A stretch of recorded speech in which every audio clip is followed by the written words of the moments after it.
I'm sorry? Hey, hi. Good evening and good morning to all of you. I'm sorry we are a little late, couple of minutes. There was a technical glitch, and Mark was not able to log in.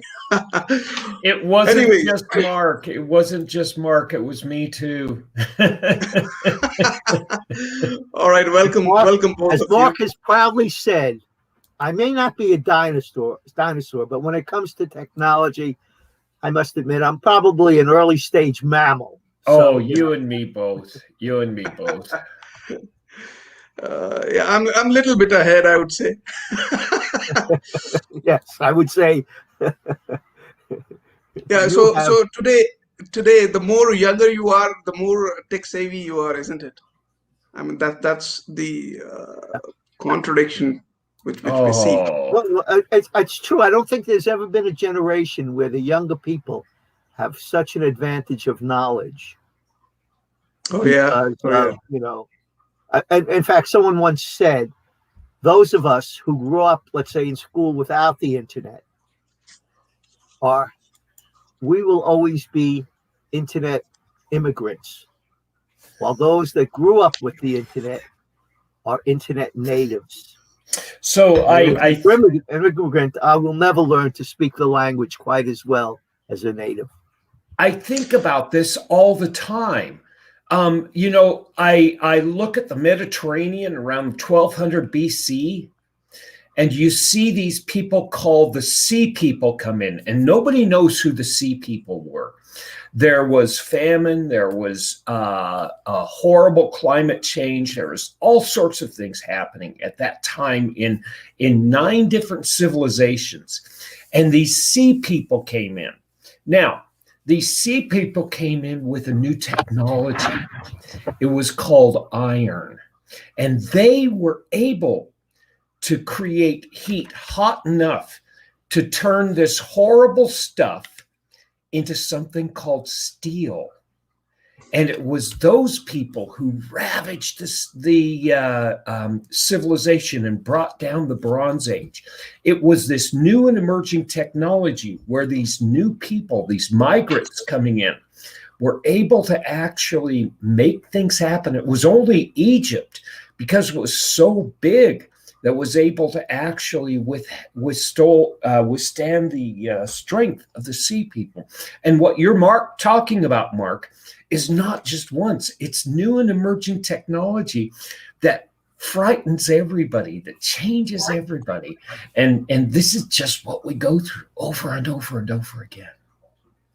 Yeah, and to be fair to myself, while I jokingly call myself, an early stage mammal, I must admit, especially since COVID, I've had to really dig into learning so much more about technology than I ever expected to. And, one of the consequences is, of course, being a participant on these kinds of, great podcasts and opportunities to share. And as we'll talk, running all kinds of Zoom meetings and doing therapy now all the time, running groups of all kinds.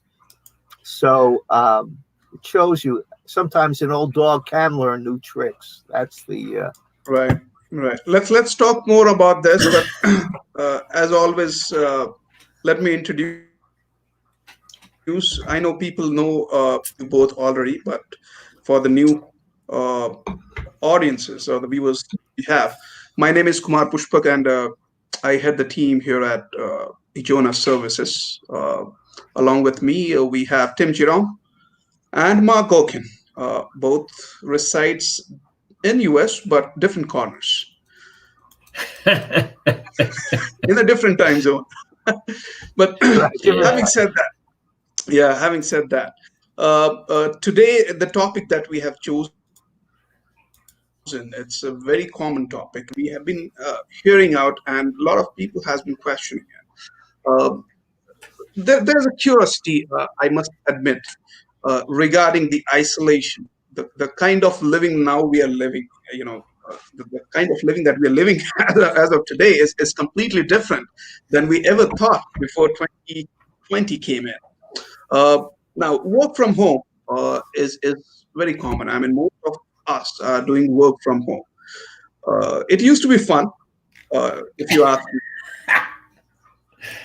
my personal view. It used to be fun when it come in for 2 days, 3 days, maximum a week or two. Now we have done this for almost 8 months and it's still continuing. We wanted to hear out people with their experience. How does this feel now? Because I personally had a few of my colleagues calling me and said that, Kumar, please open up the office. I'm fed up. I need to come to office. I want to see my colleagues. Sitting in a room within the four walls is not helping me anymore. Call me back. So this, I'm sure a lot of managers, a lot of businesses, a lot of colleagues has this uh, thing coming in now. They are either fed up, they are either living in isolation, not liking it. But yeah, I'll open up this discussion with Tim and Mark. Mark is especially here to talk on the isolation living, how it is affecting, and how we can actually overcome the boredom, which is the way. So I open up Tim and Mark. So you have a couple good points, Kumar, and I'll actually ask Mark some great questions. So you have this isolation that you and we've been talking about, and we have this frustration. Is the frustration getting bigger or larger, or are we getting used to this frustration, or is it just something we're all trying to ignore?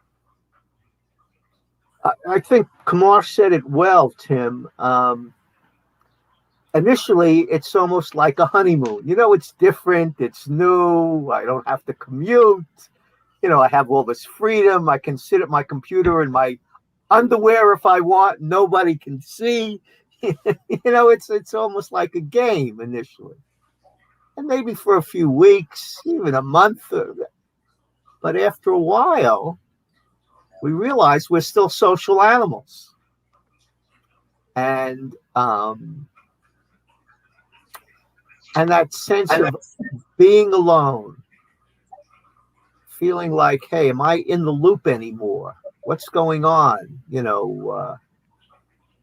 All that kind of takes a toll. And then, of course, not everybody's only alone.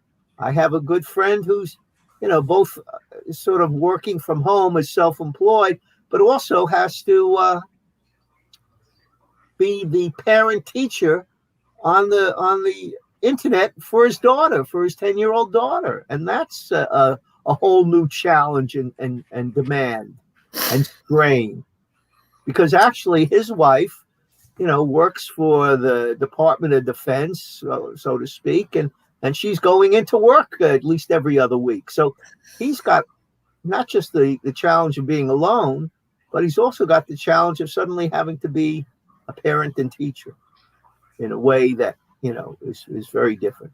So whether you're single or whether you're part of a family, there are a lot of new challenges that can be, after a while, become draining. And as we talked about, isolating. Yeah. So clearly today, one of the things we're going to talk about, and this is where I think if technology is used the right way, in a smart way, but more than a smart way, in a title of one of my books is Preserving Human Touch in a High-Tech World. So how do we build in this COVID world, real human connection for support as well as work productivity? Go ahead, Kumar. No, I have questions from the viewers as well, which I received in the last couple of days. But before that, I ask you, I wanted to understand your view, your experience, how this isolation and pandemic has treated you so far. Mark. Ironically, I feel a little bit guilty because I'm one of those people who are busier than ever, because I am providing all these different kinds of teletherapy services, running groups, more groups than I've ever had. So one thing I'm learning is feeling productive and doing things that are meaningful for yourself and others is a great way of not succumbing to a sense of frustration, futility, and ultimately isolation. And this is a very important and, I have learned to really take consistent breaks, both through really, really meaningful and open support groups, not that ones that I'm running, I'm participating in. I've learned to, in fact, we have a group of people who meet once a week in the outdoors, socially distanced, in a safe social distance space where we're really talking about what's going on in our lives and how we, really can support each other. I also, when I know I need to get out of the house, I will take a walk. I'm fortunate where I can walk to a lake. So I'm not just walking, but I'm also interacting with nature. And finally, I will also, whether it's on, a FaceTime kind of thing, or meet someone again at an outdoor space, like at a coffee house, and have what I call, I'm meeting up with one of my stress buddies. Mm-hmm. So while I'm very busy at work, I'm also absolutely carving out time to keep myself connected, grounded, less stressed, and in fact, feeling very inspired and rejuvenated by these very human connections. Interaction with nature. I mean, that's a good point. I think the more close you are to the reality, you are more happy. All right, Yeah. Tim. So how your experience has been so far? My experience. So I'm an introvert. Okay. I'm a little bit lucky because I do a lot of reading and writing and research. And I do something called solitude. It's like a coin. Isolation is one side of the coin and solitude is the other. But like you, Mark, if I'm really not careful, that solitude is what turns into isolation if I don't remain connected, if I don't have a reason to do what I'm doing. My children right now, I have 2 adult children. And if I don't connect with them one way or another every 2 days, I feel like a ship that's in a harbor, but it doesn't have any connection to the dock. When I'm not going outside a lot, when I have back-to-back meetings and I forget why these meetings are here. And I think to myself, Tim, you're miserable and it's all your fault. And this is what I wanted to explore with you, Mark. Is it the workers? Is it the people who are displaced that actually are responsible for their isolation versus their being connected? Is it something that we alone can do, or is there something that business owners and companies can actually support with too? This is the question I'm looking at.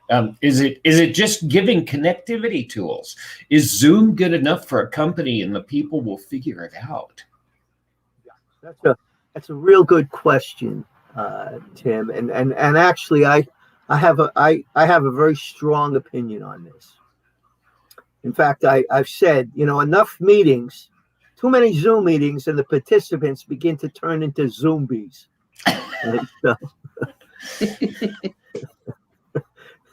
So the point is, that Zoom alone isn't the answer.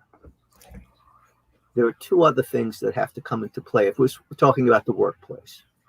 You have to have leadership and management that understand that they have a role to play in the welfare, the wellness, and the productivity of their employees.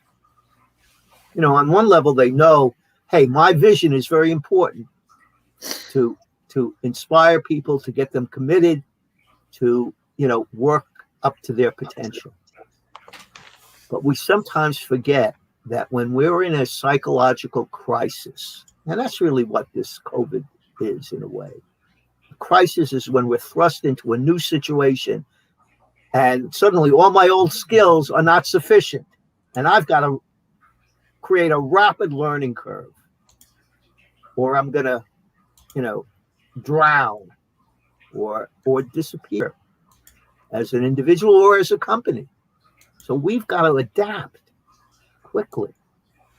And one of the things that can help employees, I'm convinced, I mean, I see it in the work that I'm doing, is how can you not just have a Zoom meeting, but how can you create in a social media platform experience an opportunity for your employees to really share and connect with one another, share their stresses, their challenges, find out, wow, I'm not alone. You mean someone else is really beginning to get their day started in a productive way, not just through coffee, but maybe doing a little meditation and getting themselves really set in their mind. What are the different activities that I want to address? How can I anticipate that I'm going to need some breaks? That sharing of ideas, it doesn't have to be a gripe session. You know, I think, if you let people really talk, all they're going to do is gripe and moan. No, this is an inspiration session. This is a way of really, you know, we'll talk about it more, but Tim and I were really talking about a concept I came up with is that, you know, we all hear the expression, there's no I in team. I'm not so convinced. But what I came up with, there may be no I in team, but there are two I's in winning. And winning teams, and these I's can see, winning teams blend individual creativity, individual capability, and interactive community, intimate communication. I see too. Winning teams blend individual creativity and intimate interactive community. Honest, open sharing with appropriate, safe boundaries. This is very interesting. One of the definitions of motivation I found is from a leader's perspective. You're right, the leader sets the vision, but what if a leader is able to motivate? And motivation here, you can actually define motivation as fulfilling personal needs through the work they do, connecting people's work to fulfilling their personal needs. Now, we could talk about Maslow, but what you're talking about is actually saying, okay, let's actually restructure the work for you such that it's fulfilling your needs. When you need time out, let's give you some individual work to work on. And when you need to be more involved in people, do that. That means that the leader and manager are going to have to stop, getting involved in the work itself, and they're going to have to start pulling back and actually investing more in the people. And we're talking about heading towards more of a servant leadership model. Is that what you're talking about? I think that's certainly, if a leader is too intrusive, you're not really people are going to follow the leader, not become in a way their own initiators, their own creators.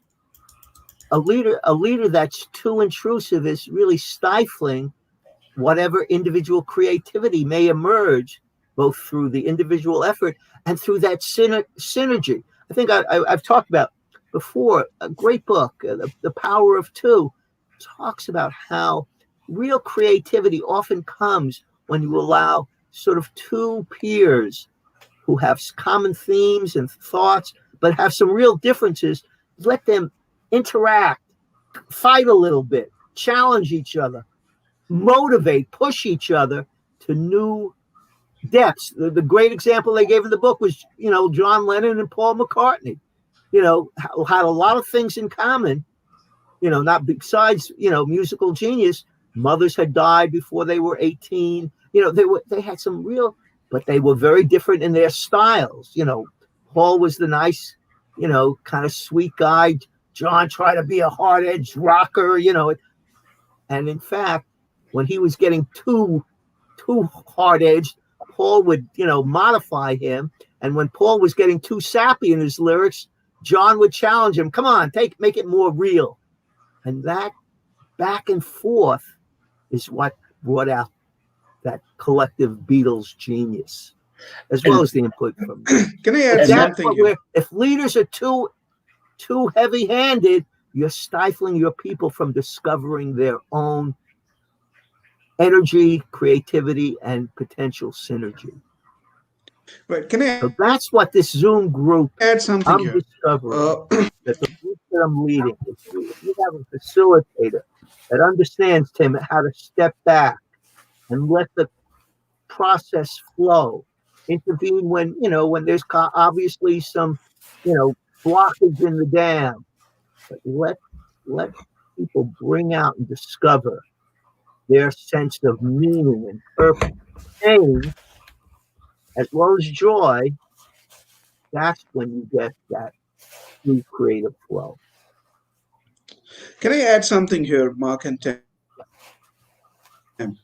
We're talking about interactive community, right? We're talking about the artifacts or the behavior of a leader out there. What I have felt over the period is nothing is constant, especially the methodologies and the words that we use to interact. Let me give you an example here. I used to, and I think most of the parents used to keep the phone, tablets, or the laptops, basically the screen, away from the kids. Right? We used to say it's not good for your eyes. It's not good for your development. We used to say this, right? Off it. I mean, this is a part of life. I mean, I hand over my laptop and tablet to my kid, and I have actually been talking to many of the parents. They had been doing the same. They say that, hey, you know what? In this lockdown, the best friend of my kid is this tablet or the PC, right? So one contradiction there. We as a leader, let me take you back in 2019, before 2020 era. We did not. Okay, let me take my example in person. Okay, I was not in a favor of work from home, not because of the isolation piece, because that time the isolation was never in the picture, but it was more of a productivity side. I personally felt the people, when I give them a permission to do work from home, the productivity used to dip, right? So I never promoted that. But look at me now. I'm promoting it. I'm actually doing everything possible to make my colleagues, my people, work from home. So what I mean is basically, with time, everything changes. Now, this particular change, this change, how you consume it, I mean, how do you do that? I mean, I personally feel a bit tougher job when you ask me to switch from gear 1 to gear 2 without any reason. Well, you sense the reason. It wasn't without any reason. Whether it was your intuition, your vision as a leader, your understanding that now a new crisis demands change and new behavior. And yes, there's going to be some feeling of loss and anxiety. Crisis. Yeah, it's a crisis. And you know what? Chinese have two images for crisis. One is danger, one is opportunity. The old Kumar think, oh, the danger, they won't work as hard as home. They'll be goofing off, that. But the opportunity is to discover that with good leadership and good resources, people can be productive at home. Tim, I have a question for you. Yeah. This is interesting. Tim, I have a question for you. Since you always talk about 200 BC, 2000 BC, I have a question. I know you are good at history, but I'm looking at your books. What do you say the humanity or the human, when they have actually did a shift? Was it more when they were in crisis, or was it more when they wanted to change, or they basically wanted to evolve? So I'm going to take a very pragmatic standpoint on this. Human beings are basically lazy. We are very successful because we're able to conserve energy. And so we'll make a change at the very last moment. And it's not because we're bad lazy. It's because we're conserving energy, just like a lion on the savannah. We're sitting down because those jewels of energy that we have are what going to make us survive over and over and over. It's our programming. At the same time, there are a side of us who have a beautiful little machine on top that we've learned how to take care of. And we've learned how to modify that little robot on top of our head. And we can actually use that to, like you said, is there something I can do that gives me more with less? And when we get into this crisis, it's like, number one, we're threatened, so we want to protect ourselves. But at the same time, number two, is there opportunity? And again, I'm not saying bad or good. This is not an ethical thing. It's just very pragmatic. It's the nature of humans to, number one, be lazy, and number two, say, what is the opportunity here? And all of a sudden, with working from home and being a little bit more in control of my life, a lot of us have actually said, wow, I can get more work done and I can connect with my family more. It's funny because you were exactly right, Mark. It's two sides of a coin. There's a crisis and there is an opportunity, and entrepreneurs look at every crisis as an opportunity. The front door won't open, the back door won't open. Here's a kitchen window. and that's what we're discovering. Let me give an example of that, in the work that I'm doing with a mental health clinic, where more and more people were wanting to talk. We didn't have enough staff to handle all the people asking for help or information, and I said, you know what? Let me try running some groups where one therapist can see a number of people at the same time. And of course, for me, it was learning new Zoom. That's what really brought me to get my own Zoom account, or my business, pays for it. And suddenly, not suddenly, but it's slowly, we've got 2 or 3 people coming in, got 5 people. Now we're, getting people 5, 6, 7, 8. and it's growing. And where I started with one Zoom group, now there are 2 Zoom groups. And from a business point of view, I'm getting, instead of $50 an hour, let's say, I'm getting 50 times $7 an hour. And the company is billing accordingly. Right. So everyone is benefiting by this small adaptation. Companies making more money. I'm making more money as an individual, and more people are getting unique help. They're not just getting information from me, but you know what? Who do you think? These are folks that live in DC, in a hard scrabble neighborhood of DC. Who really knows their lifestyle better than each other? I can tell. I remember, saying to this woman, this is what, really think about this. And as much as she trusted me, it wasn't until she heard her peers say the same thing that she really believed it, because they really walk in her shoes. I'm just the expert. Mm-hmm. They really live and die together, these folks.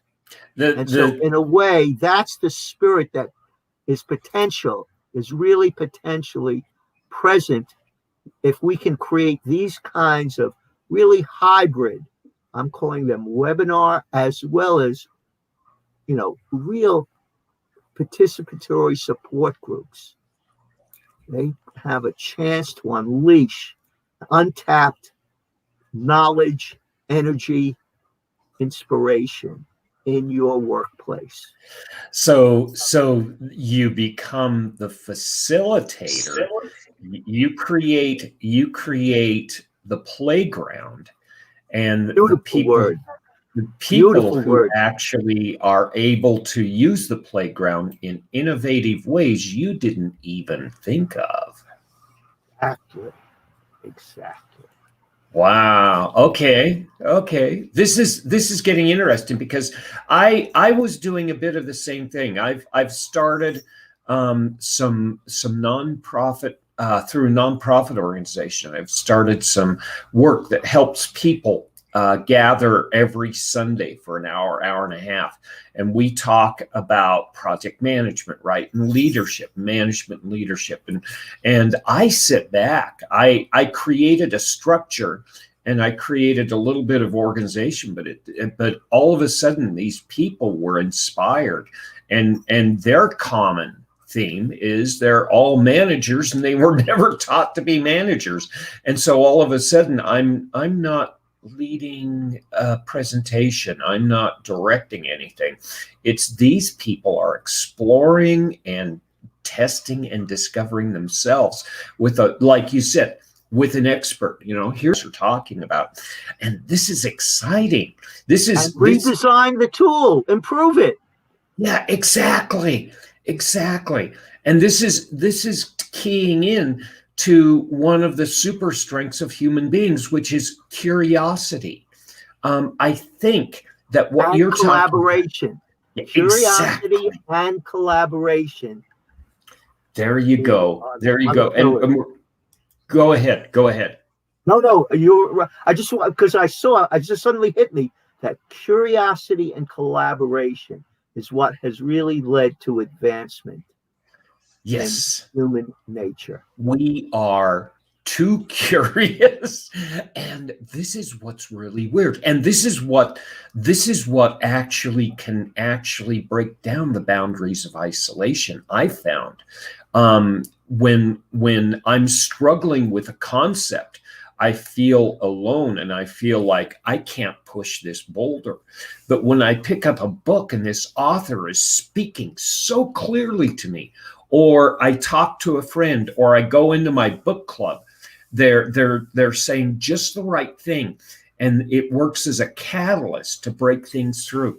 And this is that insightful creativity and intimate communication happening. And the beautiful thing is, we don't have to push a boulder to make it happen. It almost triggers itself. We just have to put ourselves in the right environment with the right mixture of people. Let's call it Kumar's platform is what is bringing it to life right at this very moment. That's Exactly. the point. Exactly. Combination of technology that Kumar really has an understanding of. It's a combination of conceptual understanding that Tim, you have, I have to some degree, and Kumar. And then it's that we're creating this collaborative space. There you go. It's the individual capability, the individuals with the insightful creativity, that curiosity, and that intimate communication, being able to actually break down our own personal boundaries to explore these things. You know what? Let me add one thing. It's also a little ego. Important hey, when I create an idea, I don't want to keep it to myself. I want to show people, hey, I think I've created something really good, really powerful. Exactly. Me, little old me. Exactly. We need that sometimes to be able to, stand on the mountain and say, hey, I did it. And well, it's great to feel that alone. It's even greater when you can share it. Right. And know that you're helping people.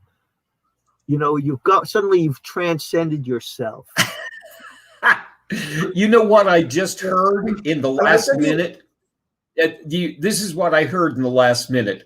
You went from Maslow's social need fulfillment to Maslow's recognition and esteem needs, and then to Maslow's self-actualization needs in a minute. That's the needs of a amazing. narcissist. Let's be honest. Kumar, you were going to say something. Yeah, I was. I wanted to pick one more question here related to this isolation part versus the collaboration piece that we just spoke about. How true is this that in the isolation, innovation dies? In isolation, innovation dies. So, yeah, you see where this question is coming in from. We have seen in past, and we have experienced that your innovative minds work better when you talk, when you interact, when you collaborate, right? But often when you start living in isolation, when you start working in isolation, where your interaction is very minimal, it's very virtual, it's very in a commas, inverted commas, how do you innovate? Okay, but let's. I agree. And there's different theories of, let's say, creativity. There's the lone wolf, with that sort of brilliant or crazy, mind that's just going to think things that no one else is thinking of. But as I said, there's more and more research that's showing, well, it's an integration of the two. Mm-hmm. Even Lennon and McCartney would go off and do their own things, and they would have the kernel of genius, but it was finally coming together that really polished the stone. So there's really, yes. There's something called solitude in when you have somebody who's intensely creative. They have to have solitude where they go out and they do that deep exploring, and they're creating a language around what they've discovered so they can bring back that wisdom. But you're right. If you don't have control of that solitude, it can flip on you. Solitude is the bright side of the coin of isolation. Also, sometimes that mad genius, not mad, but that solitary genius doesn't fully understand the parameters of the society in which he or she is a part of.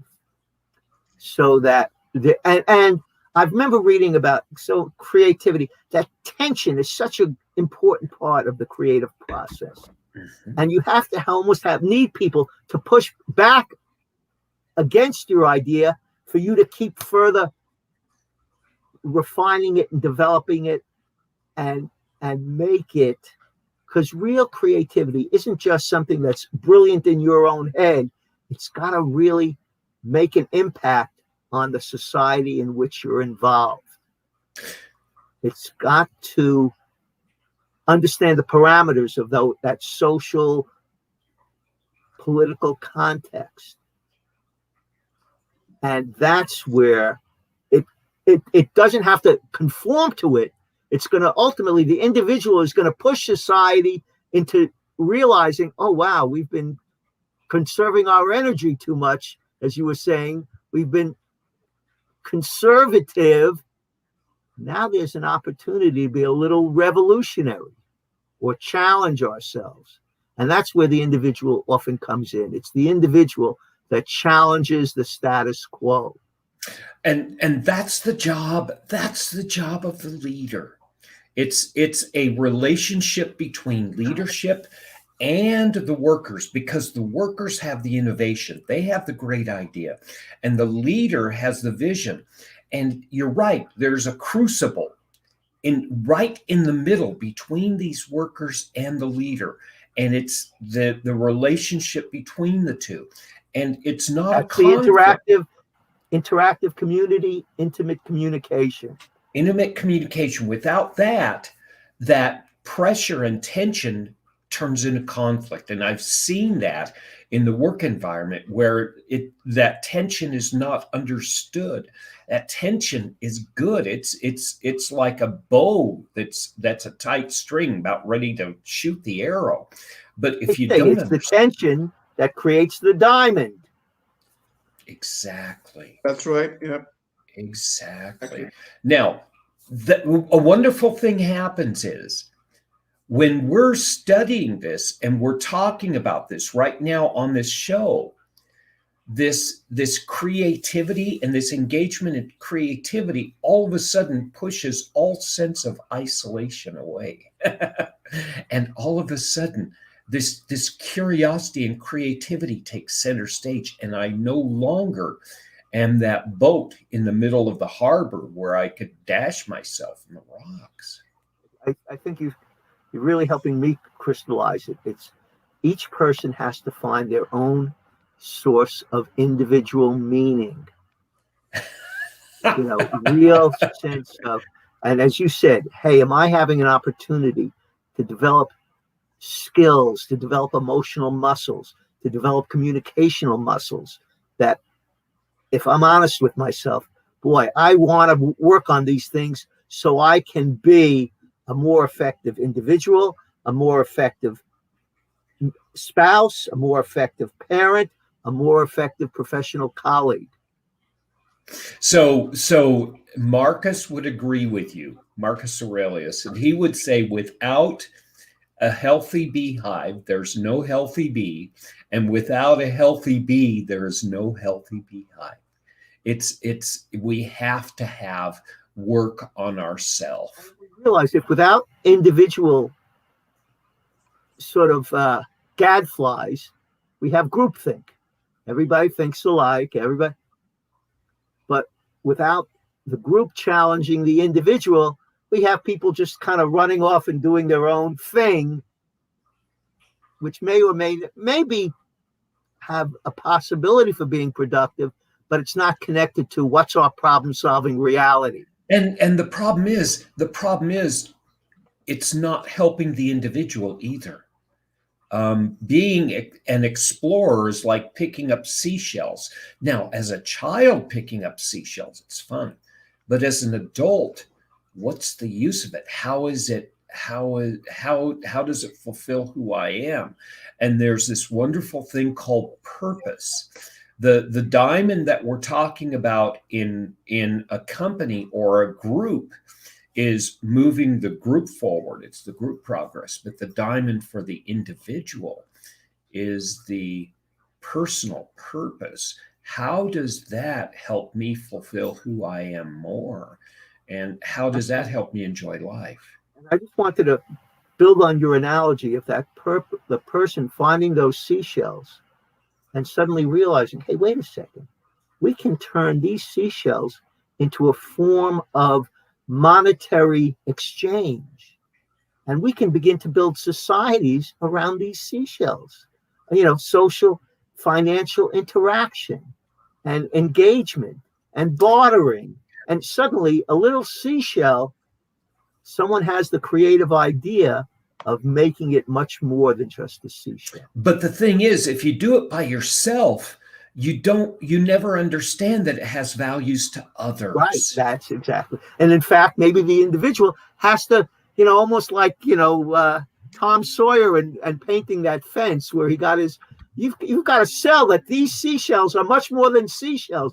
These can be a potential commodity that we can build a society around.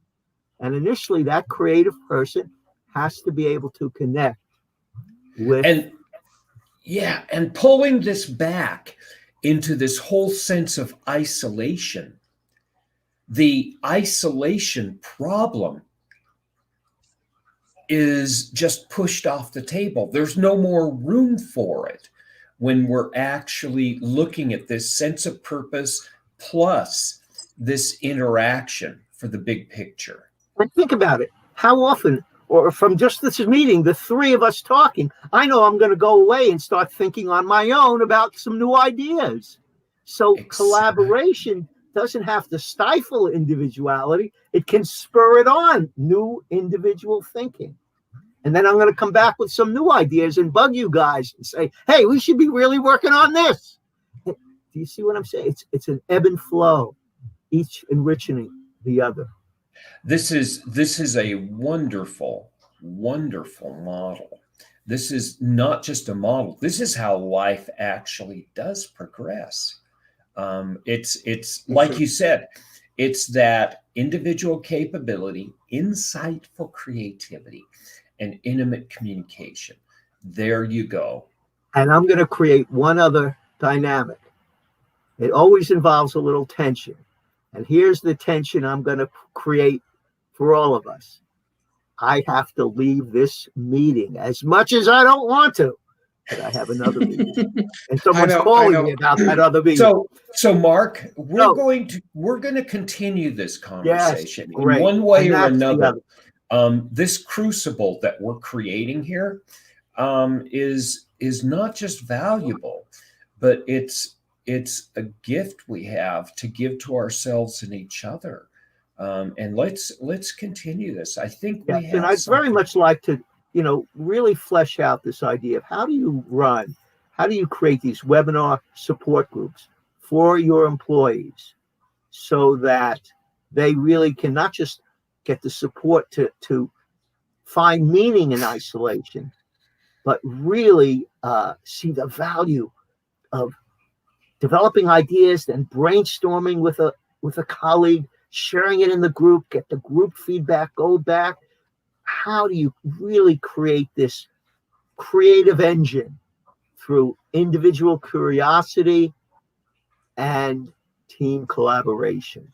So that's what I'd like to, that's the concept that I want for us to really put out there. And the final thought is what makes it unique is it requires facilitators who understand the potential of technology, who have had to adapt it in a way that it allows leaders, facilitators, coaches to communicate in a deeper, more richer, more vulnerable, more real manner.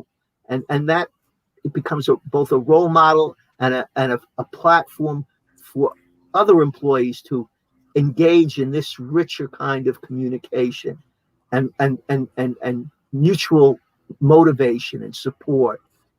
And I really want to see this as not something that's out of the realm of possibility.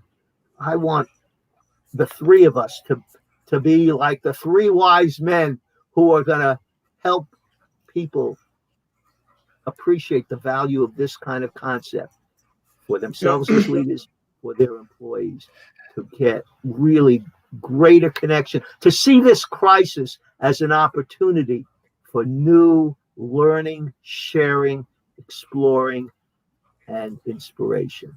So enough of my.